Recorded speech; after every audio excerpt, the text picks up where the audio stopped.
The banned James Bond LaserDisc commentaries. Commentaries so shocking that Albert R. Cubby Broccoli immediately recalled and banned them from ever being seen again. Illegal! Commentaries so shocking that YouTube demonetized my first video on them. Shocking. But I kept going. Positively shocking. We looked at the rest of the interesting little bits from Dr. No. We looked at the remaining little juicy morsels from Russia with Love. And now, the first part of the final band commentary. Goldfinger. Let's go! Woo!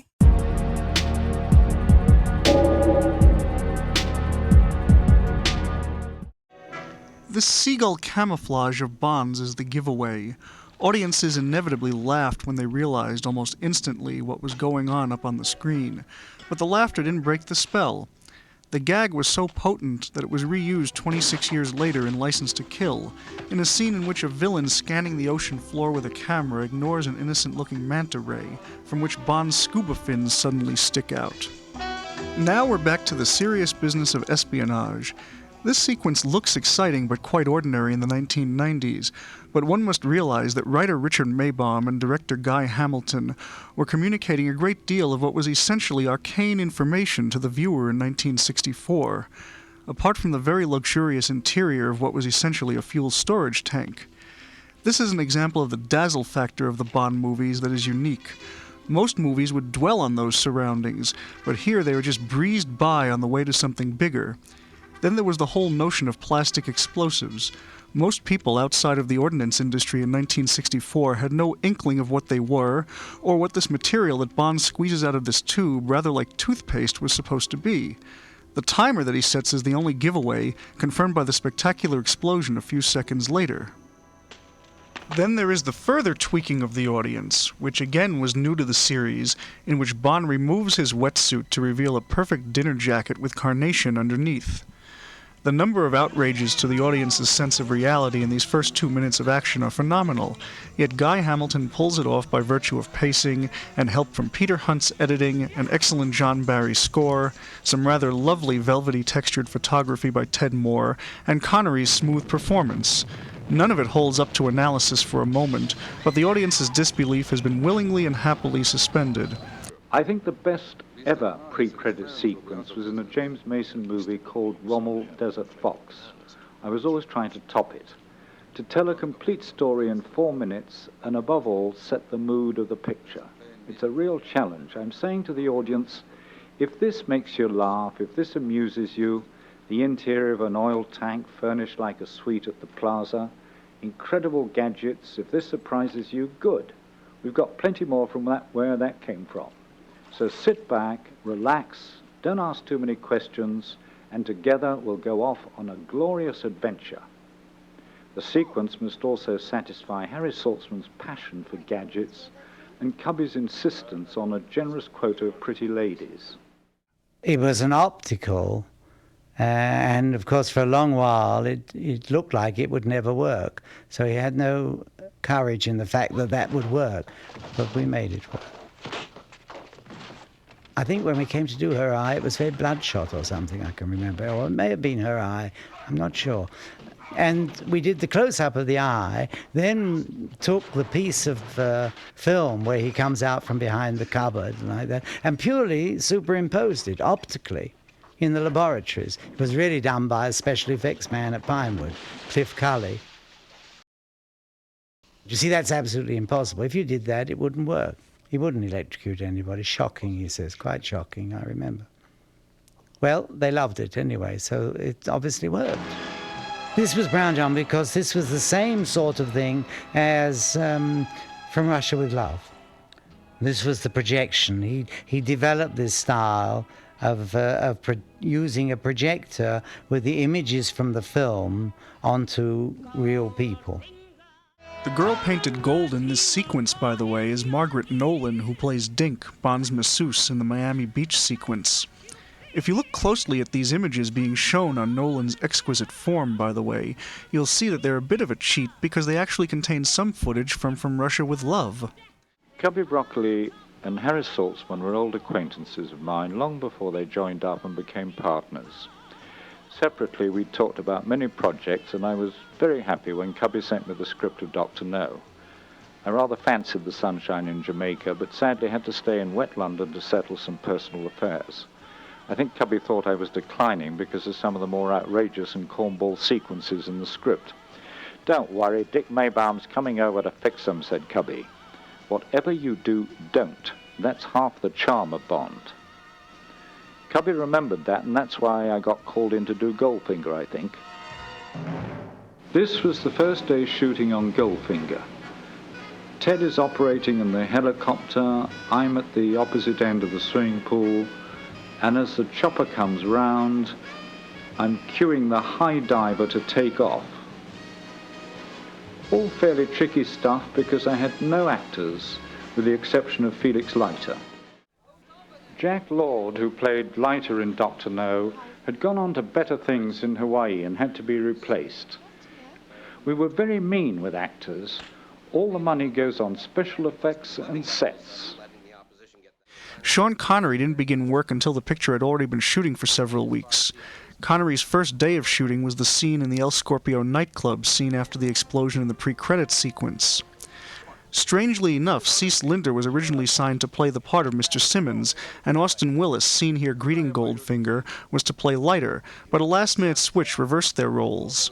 These shots are a mixture of location footage, back projection, and Ken Adams set, and they don't match at all. Only Bond producers would build a hotel corridor and a suite, never used again, just for 2 shots. It's not really as wasteful as it looks. It is this concept of never going back to a set you've seen, never using the same set twice, that gives a picture its relentless drive, always something new to look at. That's Bondian. This is a good chance to talk about Shirley Eaton, one of the most extraordinarily beautiful actresses ever to work in a James Bond movie, which is saying a great deal, and was eager to make the jump to major stardom, something she found impossible to do in British pictures, where there were no good roles for women. She told a reporter why she took the small role of Jill Masterson. "I wanted to attract attention so I could get into American films, and this was the best way to do it." The lovemaking here, by the way, is interrupted by the first of the series' double entendre jokes, which would become less subtle in the 1970s. No, look, I'm sorry. I can't. Something big's come up. Viewers in 1964, before karate and kung fu were household names, had to be wondering, what in the hell is that? This whole scene is a masterstroke, adapting an event that Ian Fleming never describes. The only question is, where did Oddjob come from? There were censor problems with this scene, which were finally dealt with using a very strategically placed cushion in the long shot. This image of Jill Masterson became the center of Goldfinger's publicity campaign and the most enduring single image of the entire James Bond series. Shirley Eaton's attempt to attract attention succeeded beyond her wildest dreams. Her picture adorned the cover of Life magazine and reappeared in hundreds of other places during the fall and winter of 1964. Eaton actually was painted gold, not only for the scene itself, but for a photo opportunity with reporters. But the producers naturally took precautions. We didn't paint her all over, we only painted the back of her, I believe. But if you do paint somebody all over, you've got to leave a spot for them to the skin to breathe through. So I don't think it was a pleasurable instance. It was done quite quickly. They painted her over, having got it all ready beforehand, so that in fact it was a minimum amount of time. The repartee between Bond and Moneypenny here was the last that would take place in M's office for the next 2 pictures. Obviously, the producers knew that the audience was expecting it, but it was necessary to keep it fresh and yet the same.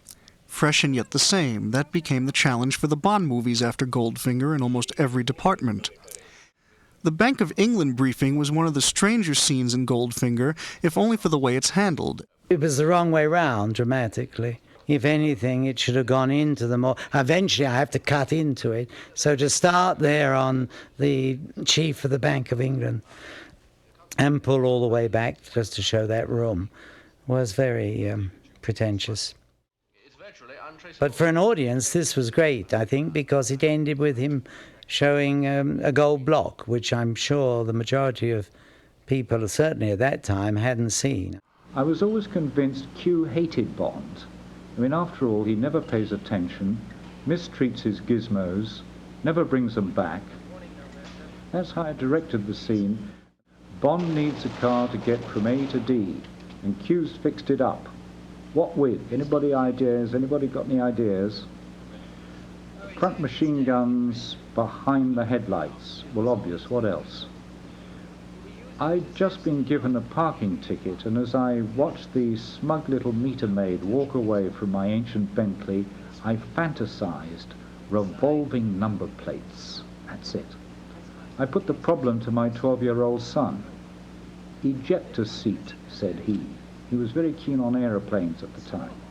I wanted the audience to guess what the other goodies the car would reveal in the course of time, hoping that they would laugh and clap as each wonder was revealed, climaxing in the ejector seat, when all of a sudden Cubby appeared on the set and asked me to continue the scene with Q demonstrating or pointing out every single feature. I thought this was crass, as it would spoil all surprise for the audience, but I wasn't going to argue, as all this new dialogue could very neatly be dropped on the cutting room floor at a later date. I sat down and wrote. Poor Q is saying, I can't learn all that in 10 minutes. It's naturally 4:30 on a Friday afternoon. Somehow we scrambled through, and I learnt a great lesson. Cubby was absolutely right. Tell them what you're going to do, and then do it. Audience's reaction proved it, and I've always been grateful to him. We had to stay within the strict rules of golf, and yet at the same time make the scene understandable and enjoyable to anyone who'd never seen a golf ball in their lives. I think it more or less works. But Sean took a few lessons, and so we could show him swinging. I think it was the start of a lifelong love affair with the noble art as far as he was concerned. Fleming himself was an avid golfer, and his account of the golf game in Goldfinger is one of the most engaging parts of the book. Cubby'd shown me a German film starring Gert Frober as a child molester. I thought he was rather splendid. And on being assured that his English was more than adequate, he was signed up. As it transpired, it was adequate to say good morning and goodbye, and that's about it. Dear Gert had worked very hard and learnt his part by rote with the aid of a dialogue coach, but it was obvious we'd have to revoice him. An actor playing in a language other than his own is, of course, forced to slow down, enunciate carefully as he tries to get his tongue round unfamiliar sounds, and all tempo goes out of the scene. If you allow the actor to keep up that rhythm, then even Laurence Olivier revoicing him will send you to sleep because he can only follow the lip movements. Faster, Gert, quicker. When Cubby and Harry saw the dailies, they went ape. Goldfinger was speaking total gibberish, but the lip speed allowed us to dub at the right tempo. That was the trick, and that's how it works. Unfortunately, Gert, who spoke considerable, I mean, his knowledge of English was great, his pronunciation of English was poor, and they felt that a lot of him was not understandable. So I very carefully and diligently, over a period of like 2 or 3 weeks, completely revoiced him. There is a secret about revoicing, and that is you must get an actor to play the voice with the same timbre, with the same sounding voice as the actor that you're revoicing or the actress that you're revoicing. You can't just throw anybody in there and do it. So I did a casting of a number of actors. I've done it before, and I've done it since a number of occasions. Very, very successful. In fact, one famous actress didn't even know that she was revoiced, and she came to the premiere. You know, there's nothing more infuriating than having, as we've all done, sitting through a film and having an actor in the film that you can't quite understand. It becomes irritant. In an interview shortly after Goldfinger opened, Frobe freely admitted to becoming a Nazi Party member in 1929 in the belief, as a 16-year-old whose village was desperately impoverished, that Hitler could provide a solution to economic distress. During the war, he did serve as a non-commissioned officer in the German army occupying Vienna.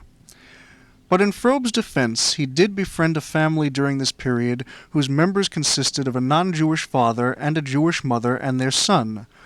When the father was arrested by the Gestapo and sent to a concentration camp, the son escaped while Frobe allowed the mother, named Stella Blumenau, to hide in his unoccupied apartment in Vienna.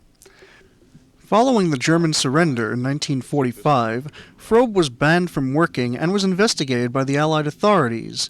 In all of the confusion accompanying the four-power occupation of the city, the one witness who could have cleared him, Stella Blumenau, was nowhere to be found. Finally, after almost a year of forced inactivity and despair, a Viennese rabbi contacted Frobe with news that Stella Blumenau had been found. She confirmed his story for the authorities, and Frobe was given a clean bill of health.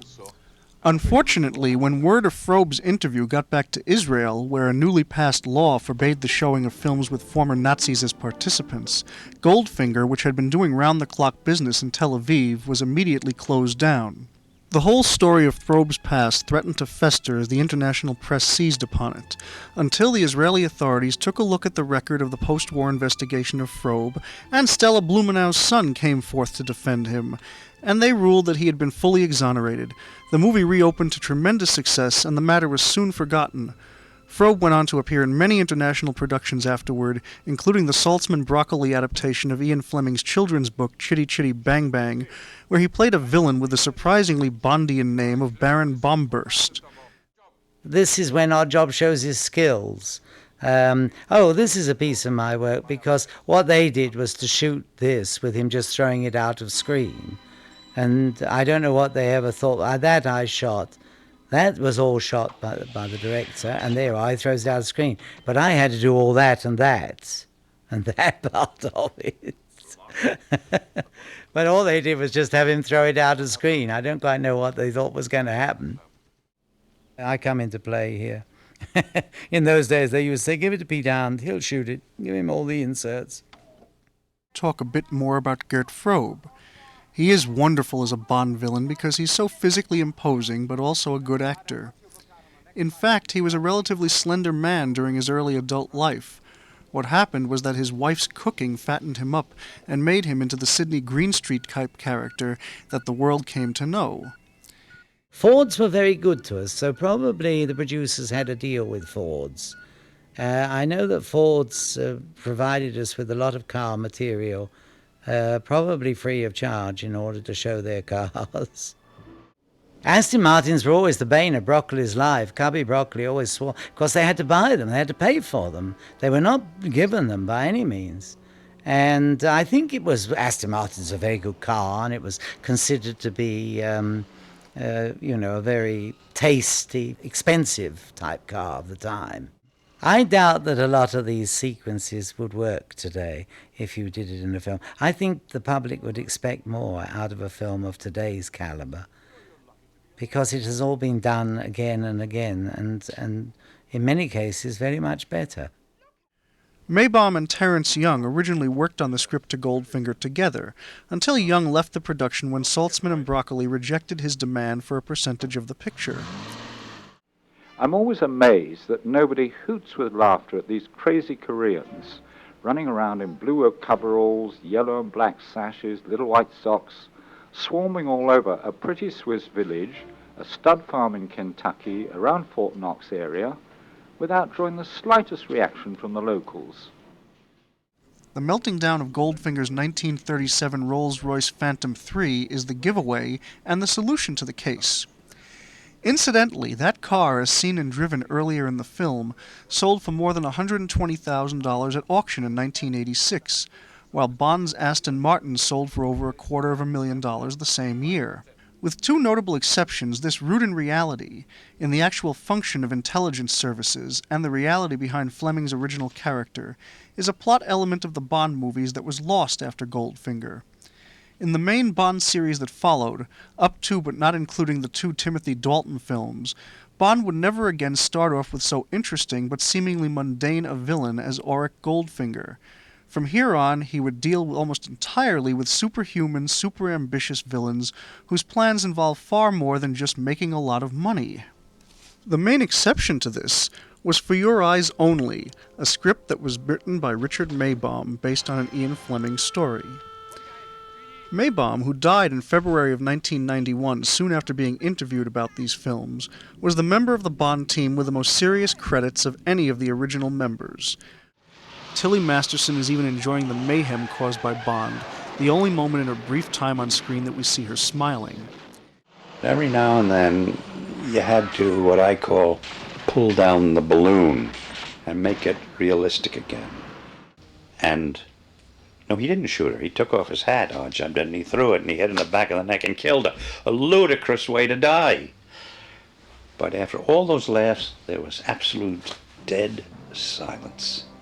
We had pulled down the balloon and killed a real girl in a way that she reasonably, not reasonably, but she could have been killed.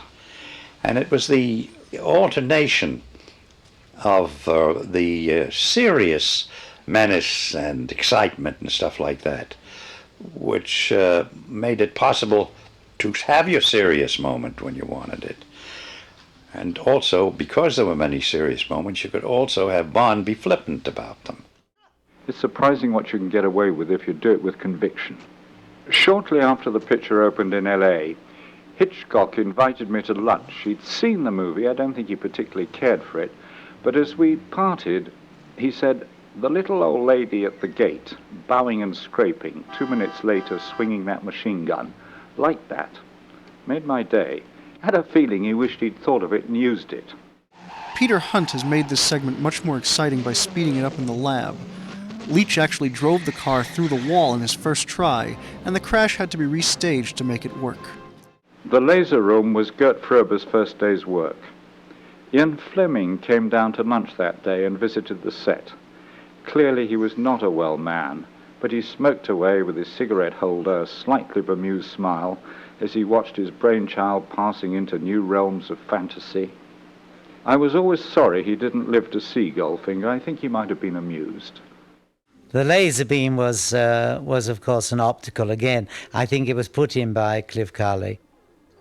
Now all that is real, with the light flashing and the machine going back, all that has been made to be real. That is an optical. That is done by special effects. And that is done by special effects. That was originally just there without any beam coming down. The flame was put in afterwards. Flame was added to it. You notice too, of course, we don't hold it for that length of time. It's very cleverly manipulated and cut. We would cut a piece of the metal through and then shoot with it, so that when we put in the optical, you would see that, like the back of that. See, we don't hold it. You just get the illusion that the beam is cutting the metal. Some of the flame, I think, we put in from underneath. For instance, in those shots, you just see a little bit of the red. Again, it's the pacing of those shots that make it work so well. But in those days, it was not possible to use or photograph an actual laser beam, so the laser beam eventually was put in optically. Actually, the American television networks did have trouble with the name Pussy Galore, and when the talk shows ran clips of Goldfinger, either her first name or her last name was used, but not both. And it wasn't just television. Although most of the mainstream print media got into the spirit of the punning name, there was resistance to using it. Variety, in its review, refers to her simply as Pussy, whereas the New York Times, although printing her name in the credits, never refers to her character by name in Bosley Crowther's review. Here's a good idea of planting information for a later payoff. Goldfinger is going to be sucked out of an aeroplane to his death. You must assume that 90% of the audience at that time would have no idea about bullets and depressurization, so later, if you played it straight, they would have no idea what was going on. And that's the last of the tantalizing tidbits in the first half of the Goldfinger band LaserDisc commentary from 1991. Stay tuned for the final video in the series, Part 7, which will have the remainder of the Goldfinger bits. Be sure to like and subscribe to be notified when videos go live. Well, that's about all for now. Have a stellar day.